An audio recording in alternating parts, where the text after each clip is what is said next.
Hello there, this is Rom Wills coming back at you with yet another podcast.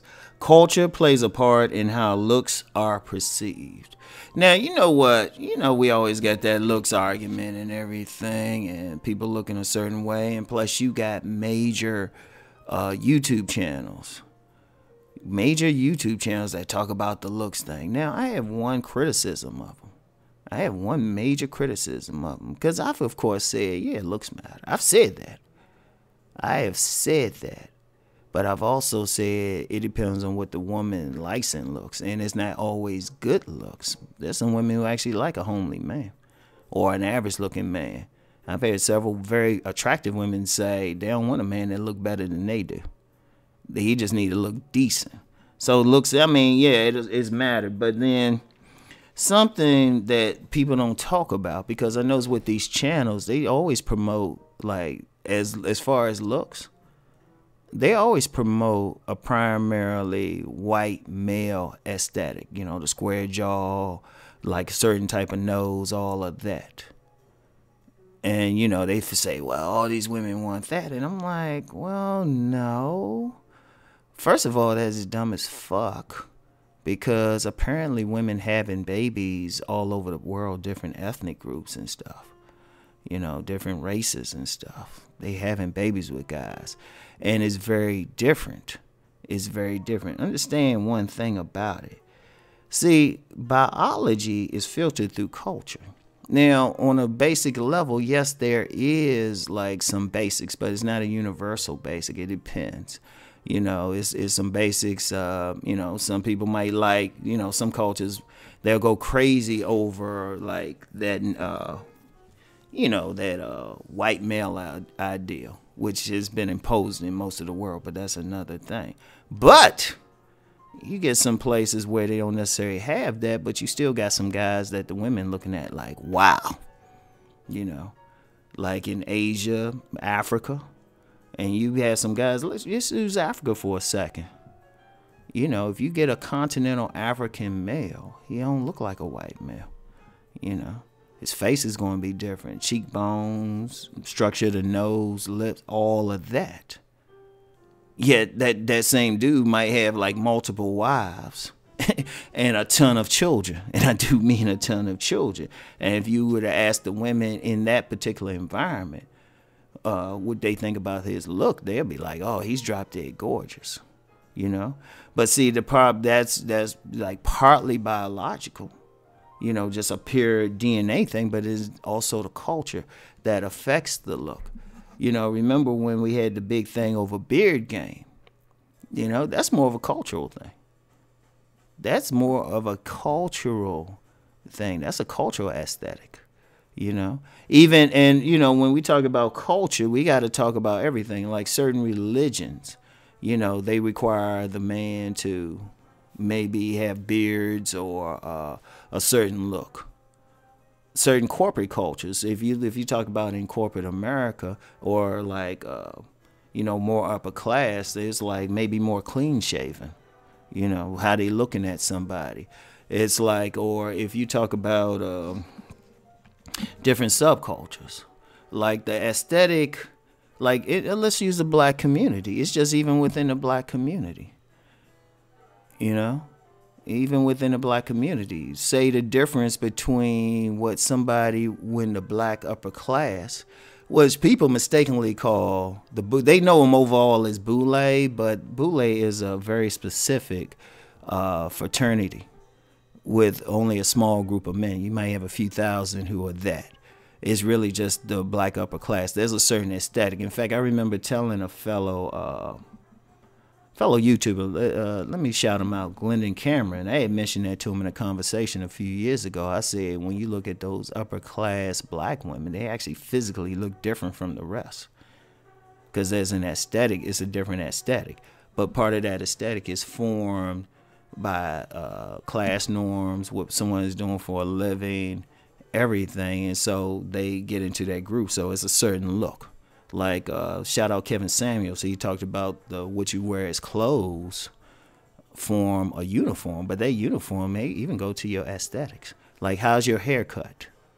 what kind of haircut you got. Now I ain't mentioned the black upper class, but then I've if you look at like what I call alternative Black America, where most of the people in there, they practicing like a different religion other than Christianity, or they Pan-African. They could be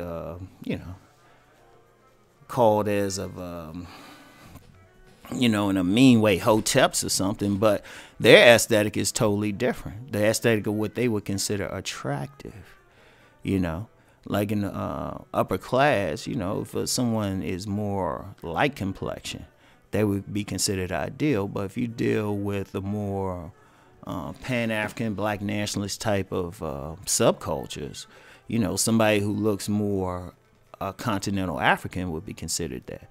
And even going to different and that's all over the world. And I use the Black community as an example, but you can go any place on the planet, and that's why I always talk about the subculture or something. When I see the women, I take one look at her and I automatically know what type of guy she gonna go for.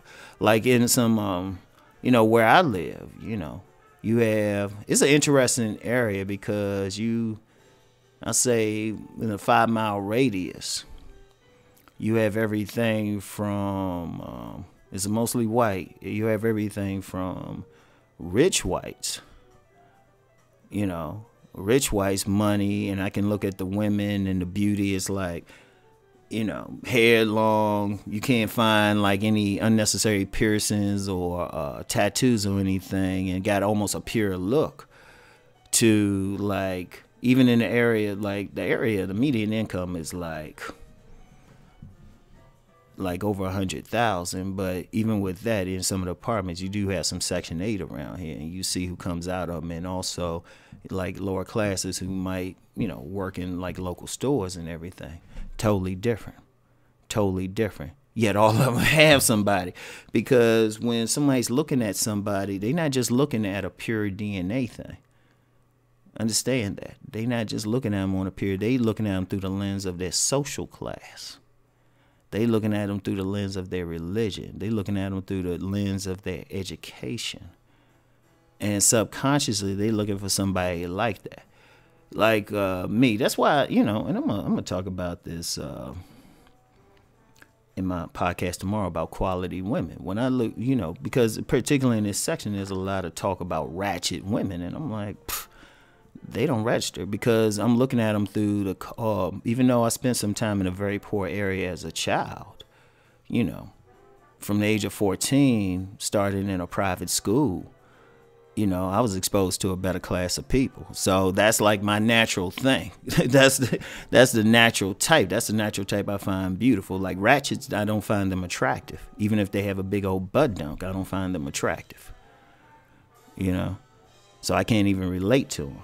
But then that's because my sense of what I consider good looking is filtered through my social class, because no matter where I came from, no matter what I talk, no matter how much I got it in there, I'm actually more of a bougie dude than people realize. So it's filtered through that. Oh yeah, I can get rough and edgy, but that's on, the edge part only comes up if somebody like bothers me.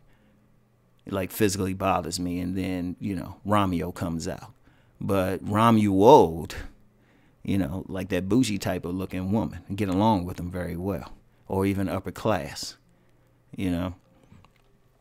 So, it's filtered, and that's the thing. That's the thing. It's not some universal. People always think it's something universal. It's nothing universal, because cultures aren't universal. I mean, if you look at it culture-wise, and this is something I've studied formally. There's thousands of cultures and subcultures. You probably talking like 5 figures, like thousands, like, all over the world. Some are very tiny, some are big, but everybody's view of what they consider good looking is filtered through that particular culture. So anyway, that's all I got. That's all I have for now. I'll get back with y'all later. Peace and many blessings.